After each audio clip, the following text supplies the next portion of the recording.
মানুষের বাবা আমাদের ভাবকদের কাছে আগিয়ে রেখেছেন। মানুষের বাবার জন্য দোয়া করবেন। আগামী দিনে 13 নম্বর ওয়ার্ডে যদি কাউন্সিলর কমিশনার আল্লাহ যদি চায় হয়ে যদি দোয়া পারে, সেজন্য আপনাদের দোয়া খুবই প্রয়োজন। সেজন্য আমাদের মহামন্ত্রীকে বলছে বেশি করে তার জন্য দোয়া করবেন। আপনাদের পাশে আছে, আপনাদের পাশে থাকবে। আমরা জানি এখানে আমাদের এই আমরা ছিন্নমূল ভাষীরা যারা আছে আমাদেরকে নিয়ে অনেক ষড়যন্ত্র চলে। সেই ষড়যন্ত্রগুলি রুখে দেওয়ার জন্য সে যেন আমাদের এই ঘর দুয়ারগুলি ভাঙ্গার যেন না হয় সে ব্যবস্থাগুলি করছে। সে অলরেডি মেয়রের সাথে জিএমের সাথে কথা বলেছে, মেয়র মহোদয় ডাক্তার সারদার সাথে কথা বলেছে, অপারেশন করা যেন চেষ্টা করতেছে বাকি আল্লাহর উপর। আপনারা তার প্রতি বিশ্বাস রাখবেন, আস্থা রাখবেন। আমার বিশ্বাস মানুষের দোয়া সবচেয়ে বড় জিনিস।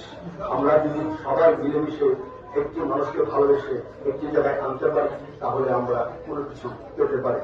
আমরা যদি তাকে করার সুযোগটা দিই তাহলে আমরা কিছু পাবো না। আমাদের সুযোগ সুবিধাগুলো আদায় করার জন্য তাকে একটি ভালো জায়গায় আনতে হবে। সে বিষয়ে আপনারা চিন্তা ভাবনা করে দেখবেন।